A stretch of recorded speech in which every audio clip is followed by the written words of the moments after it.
We focus on housing in California. And, in some ways that might sound relatively straightforward, but I know that most of you here recognize that housing in California is far from straightforward.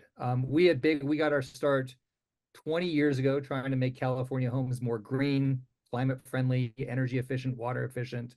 Others, including I suspect many of you, focus on our state's chronic affordability crisis and work to build new homes that are affordable to low and middle income Californians or to maintain the affordability of existing homes. We still have others who see housing in the context of community development. So we're not just constructing buildings for people to reside in, but neighborhoods in which people can proudly live. And in places that have faced disinvestment and racism, housing and community development have to be intertwined with power building so that those who have been marginalized can lead and benefit from neighborhood change. And then there are those who see housing through an entrepreneurship and career development lens, viewing the construction and rehabilitation of homes as an opportunity to create career path jobs and to fuel small businesses. So too often, these priorities and many others that show up in California's housing space, they end up getting pitted against each other as competing priorities. But I want to say this really clearly: they're not competing priorities. These are interwoven goals that we have to achieve to create the equitable, affordable, environmentally vital California that so many of us yearn for. We know the problems quite well, right? We have a housing crisis that is just deepening racial wounds. We've got uneven infrastructure, growing economic inequality.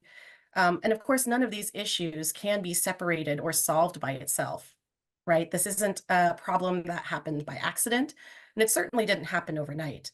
It's rooted in interwoven systems that are the result of many times intentional choices and decades of disinvestment and discrimination. And they can't be picked apart because I often return to the quote from Audre Lorde, who said that there's no such thing as a single issue struggle because we do not live single issue lives. And I think that's very much applicable here. The good news is that this offers us opportunity. And there's three opportunities at least that I see that I think could frame this conversation really nicely. And the first is that we have allies everywhere. Because these issues are so interwoven and interconnected, we actually have equity-centered champions in all sectors who are ready and able to partner with us. We just have to find them and figure out how to activate them. And second, we can have a major impact, far more than we could have if we do it alone, by getting to the root causes of things. When we collaborate together, we can actually change the rules of the game, change the rules of the system. And this allows us to work on a massively bigger scale than we could by ourselves. Our team at Pre-Collective focuses on all things infrastructure pre-development. And that is the kind of wonky term for all the early messy stuff you have to do to build what you actually need next instead of just putting band-aids on what you have. Where this is a real opportunity.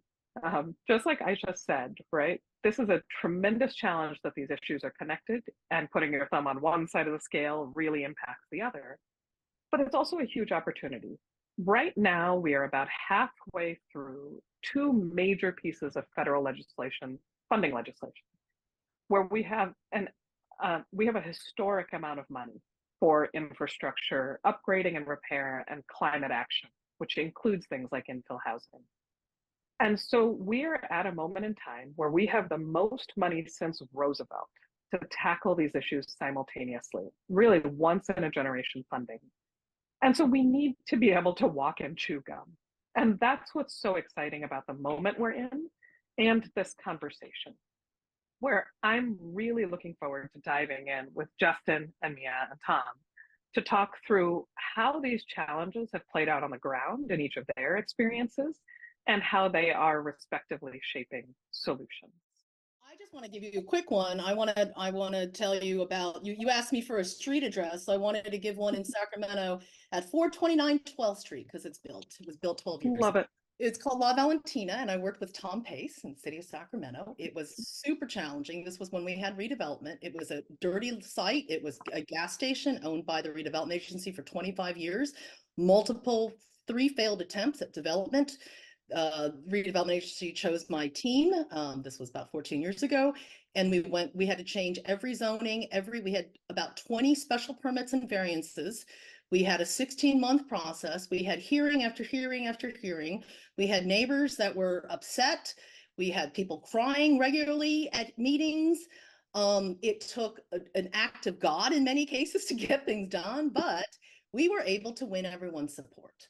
We also dealt with, this was during the Obama administration, and we had the mortgage meltdown. So like the world fell out from underneath all the banks. We were right in the middle of our project. We needed to get enough funding to pull it through. We were able to secure grants. This is the kind of project where everybody came together who needed to come together. And that is why it happens. And that is why I think affordable housing in the infill world, when your problems are big, you bring everybody to the table. And when everybody comes to the table, you can solve big things. Moving from the importance of having the right planning and zoning in place, we then began to see that infrastructure is also a serious impediment. So you can have perfect zoning, you could have a quick, easy permit process to get a project approved. But as Meea was saying, it's still difficult to actually get the project built. And a lot of that is financing related, but tied in with that is the infrastructure problem. What we found is that in many of these older areas that we had targeted for infill development, not much development had happened in many decades, and there wasn't a lot known about the state of the infrastructure. And so we would routinely place a condition of approval on developers' projects that would say, hey, you need to do a water study, you need to do a sewer study, you need to do a drainage study, find out what the capacity is in the existing system. And then if it's not adequate for your project, design the upgrades required and then build those upgrades. So you have a lot of unknowns here. First of all, you don't even know if the infrastructure is adequate. You don't know what it's going to take to fix it. You don't know how much that's going to cost, and you don't know how long it's going to take.